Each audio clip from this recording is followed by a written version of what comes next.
l'ogre t'a élevé, par l'ogre tu seras mangé. Il était une fois une jeune et belle orpheline, dont le père, peu de temps après la mort de son épouse, s'était remarié avec une fort méchante femme. La pauvre enfant subissait patiemment les cruautés quotidiennes de la marâtre et ne pensait jamais à s'en plaindre. Elle était en effet d'une grande innocence et d'un naturel très bon. C'est pourquoi elle trouvait toujours des excuses au comportement ignoble de sa belle-mère. Or celle-ci, voyant que ces brutalités n'entamaient pas l'humeur paisible de sa belle-fille, se mit à réfléchir aux moyens de se débarrasser d'elle. Un jour qu'elle revenait de l'oued, après avoir fini leur lessive, et qu'elle longeait, comme d'habitude, l'immense verger de l'ogre, la belle-mère eut alors une idée diabolique. Elle s'adressa en ces mots à la jeune fille. « Petite, veux-tu me faire plaisir? Tout en bas de ce verger, il y a des arbres fruitiers abondants. Descends donc et va en cueillir pour moi, car tu es légère et je ne le suis pas. » « Je veux bien, ma tante, mais comment faire pour remonter cette pente lorsque j'aurai les bras chargés de fruits?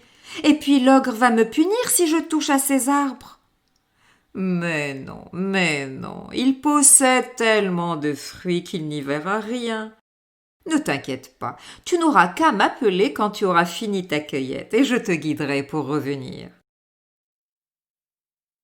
Confiante, la malheureuse accepta et dévala le verger jusqu'au plus bas, là où se trouvaient à la fois les plus beaux arbres fruitiers et la demeure de l'ogre. Toute tremblante, elle remplit sa chemise de fruits mûrs, puis les retenant à bras-le-corps, elle retourna sur ses pas en appelant sa belle-mère. Mais celle-ci était déjà partie et personne ne lui répondit. Alors, perdue, elle s'assit sur l'herbe et se mit à pleurer d'effroi. Quand l'ogre revint sur ses terres, il renifla aussitôt l'odeur de la chair humaine et ne tarda pas à trouver la jeune fille assise à même le sol, sa robe emplie de fruits. « Que fais-tu sur mes terres ?» grogna-t-il. « Ne sais-tu pas que ce verger est à moi et que je pourrais te manger toute crue ?» La pauvre orpheline lui conta en sanglotant comment les choses s'étaient déroulées et qu'elle n'était venue là qu'à la demande insistante de sa belle-mère. Elle était si jolie et semblait si innocente qu'il ne lui fit aucun mal. Bien au contraire, prenant pitié d'elle, il lui remplit un grand panier de nouveaux fruits et la raccompagna en quelques enjambées à la maison paternelle. Lorsqu'elle vit sa belle-fille revenir saine et sauve, la marâtre fut très contrariée, mais elle n'en montra rien. Elle l'accueillit avec des marques de joie et d'affection et inventa un prétexte pour l'avoir laissée seule dans le verger de l'ogre. Comme la jeune fille était bonne et naïve, elle crut à ce mensonge et oublia l'incident. Quelque temps plus tard, alors qu'elle revenait de leur lessive, la méchante femme voulut remettre son projet à exécution. Cette fois, l'ogre finira bien par dévorer sa belle-fille. Elle la pria de redescendre jusqu'au fond du verger pour lui cueillir les fruits qui s'y trouvaient et lui jura qu'elle l'attendrait et la guiderait pour le retour. La jeune fille hésita d'abord, mais devant autant d'insistance, finit par céder. Tout se déroula comme la fois précédente, et cette fois encore, l'ogre attendri ramena la naïve enfant chez elle. Mais il y eut une troisième fois, et la jeune fille fut de nouveau dupée par sa sournoise belle-mère. Comprenant qu'elle avait été abandonnée, elle s'assit par terre et pleura à gros sanglots sur son incorrigible crédulité, résignée à subir la colère de l'ogre. Or celui-ci la trouvant en larmes, s'étonna tant de sa candeur et de sa bonté qu'il se prit d'affection pour elle et lui proposa de devenir sa fille. « Je ne te mangerai pas, lui promit-il. Je vais t'adopter, tu ne retourneras plus chez cette méchante femme et tu vivras dans mon palais. » La jeune fille accepta avec joie et gratitude et s'installa dans la luxueuse demeure de l'ogre. Elle y trouva tout ce dont elle pouvait avoir besoin, et de nombreux esclaves se mirent à son service. L'ogre vaquait à ses affaires toute la journée et revenait tard le soir. Il s'assurait alors que sa fille adoptive ne manquait de rien dans ce somptueux palais où elle pouvait se promener à sa guise. Cependant, il lui avait strictement interdit d'ouvrir une grande fenêtre de l'un des salons. La jeune fille vécut des moments paisibles et heureux. Mais hélas, après quelque temps, il n'y eut plus que cette fenêtre à lui occuper les pensées. Iblis, le matin, se mit à lui souffler à l'oreille. « Ouvre cette fenêtre pour voir ce qu'il y a derrière.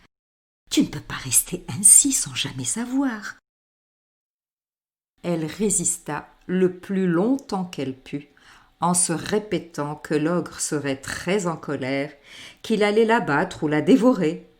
Mais elle finit par céder à la tentation et par ouvrir les volets de cette fenêtre. Elle se pencha et aperçut un magnifique jardin qui s'étendait à perte de vue. C'était, mais elle l'ignorait, un jardin appartenant au palais du sultan. Or, le sultan avait un fils, et celui-ci aimait tendrement des agneaux dont il prenait grand soin et qu'il élevait comme des animaux domestiques.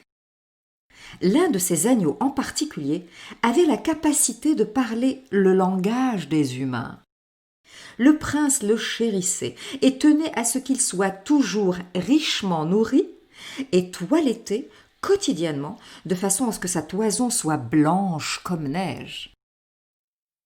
Lorsque la fille adoptive de l'ogre ouvrit la fenêtre, l'agneau favori releva la tête et l'aperçut.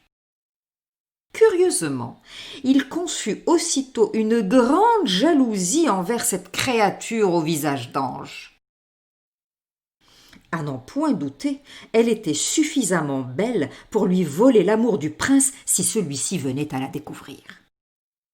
Alors, pour la blesser et qu'elle ne réapparaisse plus jamais, il lui lança d'un ton moqueur. « L'ogre t'a élevé, par l'ogre tu seras mangé. »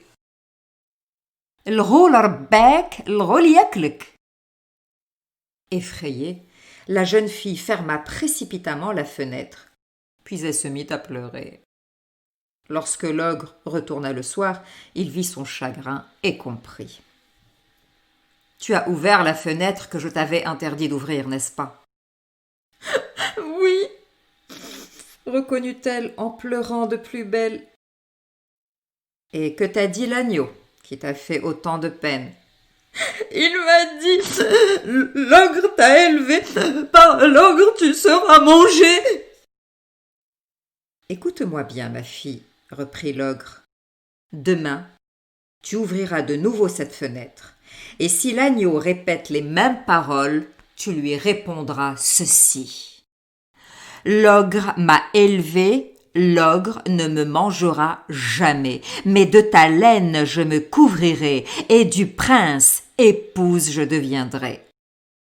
الغول رباني الغول ما ياكلني صوفك نلحوفي وولد السلطان عروسي. Ainsi fut fait. Lorsqu'au matin, penchée sur la fenêtre, elle entendit les sarcasmes de l'agneau, elle répondit aussitôt avec les mots que l'ogre lui avait dictés. L'animal favori du sultan fut si vexé par cette répartie qu'il se jeta au sol et se roula dans la poussière, souillant sa belle robe de laine. Le prince, le découvrant ainsi, crasseux et mal peigné, se mit en colère et demanda des explications à ses serviteurs. On lui répondit que la petite bête s'était elle-même mise dans cet état après avoir entendu les paroles d'une inconnue s'adressant à lui d'une fenêtre donnant sur le jardin. Intrigué, le fils du sultan décida de se poster face à cette fenêtre. Quand celle-ci s'ouvrit enfin et que, louange à celui qui l'a créée, la ravissante fille de l'ogre lui apparut, il fut ébloui et tomba aussitôt éperdument amoureux. Il se rendit alors chez son père et lui déclara qu'il voulait épouser la très belle jeune fille qui habitait dans le palais voisin. « C'est le palais de l'ogre, objecta le père, et c'est donc sa fille. On ne peut pas demander la main de la fille de l'ogre. » Mais le prince refusa de renoncer à son vœu, et le sultan se résigna à l'accompagner chez le redouté voisin pour cette demande en mariage. L'ogre ne se montra pas surpris et demanda « Êtes-vous prêt à tout pour obtenir ma fille ?»« Oui, assurèrent-ils, exige ce que tu veux, et nous te l'accorderons. »« Je veux que du seuil de mon palais au vôtre, sur un lit de soierie, il y ait une rivière d'or et de pierres précieuses. Serez-vous capable de me l'offrir ?»« Oui, répondit le sultan, tu auras tout ce que tu demandes. » Les trésors furent ainsi déposés comme le souhaitait l'ogre, et celui-ci consentit au mariage. Mais avant que sa fille ne fût conduite au palais de son futur époux, il lui parla en secret en lui confiant une bague. « Ceci est un anneau de sagesse. Porte-le toujours. Si tu as le moindre ennui, il te suffira de le tourner autour de ton doigt pour avoir du secours. » Car l'ogre savait bien qu'à l'intérieur du palais, la tendre et innocente jeune fille aurait à subir les malices des nombreuses femmes du harem du sultan. Et en effet, sa fille adoptive était si belle, si admirable, qu'elle ne tarda pas à susciter la jalousie de plusieurs concubines. On se moqua de ce qu'elle soit la fille d'un ogre, mais elle ne répondit pas. On lui chercha querelle, mais elle resta patiente et douce, comme à son habitude. Un jour que les femmes du palais devaient prendre leur bain, certaines voulurent lui jouer un tour. Elles firent en sorte qu'elle soit la dernière à se laver, mais la laissèrent seule, sans aucune servante pour l'aider, sans seau d'eau ni aucun nécessaire de toilette. La malheureuse se retrouva dans une grande salle vide et obscure et n'eut pas la moindre eau chaude pour se laver, ni même un peigne pour se brosser les cheveux. Elle resta longtemps nue et désemparée, se demandant ce qu'elle pouvait bien faire.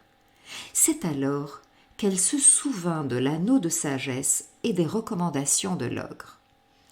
Elle tourna cet anneau à plusieurs reprises autour de son doigt et ne sut comment elle se retrouva soudain dans le salon, parmi les autres femmes, lavée, nettoyée, coiffée, richement vêtue et parée. Celles qui avaient voulu se jouer d'elle en furent stupéfaites. Elles ne se découragèrent pas pour autant. Le jour de lessive, tous les vêtements sales des femmes du harem devaient être déposés dans un large panier pour être nettoyés par les esclaves. Lorsque ce jour arriva, elles retirèrent ceux de la jeune femme du panier à linge et celle-ci se retrouva sans vêtements propres de rechange. « Tu n'as qu'à nettoyer ton linge toi-même, puisque tu ne l'as pas confié à temps, » lui dirent-elles moqueuses. Mais la jeune femme était nouvelle en ces lieux et ne savait pas comment s'y prendre pour sa lessive. De plus, les serviteurs avaient été prévenus et aucun ne lui prêta secours. Alors, elle tourna de nouveau l'anneau autour de son doigt et le même miracle se produisit. Ses vêtements se trouvèrent nettoyés dans sa chambre, pliés et parfumés. Ceci accabla les malfaisantes. Convaincues que la fille de l'ogre possédait des pouvoirs extraordinaires, elles n'osèrent plus s'attaquer à elle. La jeune femme vécut enfin en paix, aux côtés de son prince, sans plus subir la jalousie ni la méchanceté de personne. Et ceci est mon conte. ô ma voisine. وهادي خرفتي يا جارتي.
L'anneau de sagesse est un accessoire magique fréquent dans les contes orientaux. On le retrouve volontiers dans les récits traditionnels de différentes villes du Maroc.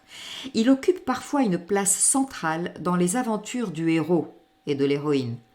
Contrairement à ce que son nom indique, cet anneau ne sert pas toujours à renforcer la sagesse de celui qui le porte, mais l'aide à triompher d'épreuves difficiles ou lui confère un pouvoir extraordinaire.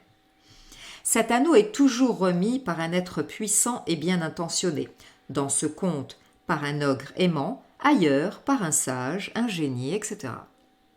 Le rôle joué par l'ogre est singulier dans ce conte étoilé. En effet, les ogres sont habituellement malfaisants et terrifiants. Aussi on les évite et lorsqu'on tombe entre leurs pattes, seule l'intelligence ou la magie peuvent nous sauver. Or ici, l'ogre est gagné par la bonté et la naïveté de la jeune fille, il l'adopte et la traite comme un père affectueux. Par ailleurs, si le thème de l'ogre ou l'ogresse se substituant à un parent absent n'est pas rare, la protection accordée ne se fait pas sans contrepartie. Le héros ou l'héroïne adoptés doivent être totalement dévoués à leur protecteur et sont en quelque sorte comme des otages. Rejoindre le monde des leurs n'est plus possible. Ce qui n'est pas le cas dans ce conte où l'ogre facilite le mariage de sa protégée avec le prince et lui offre un anneau magique pour l'aider ultérieurement. Il est vrai cependant qu'il exige des cadeaux luxueux pour céder sa fille au fils du sultan.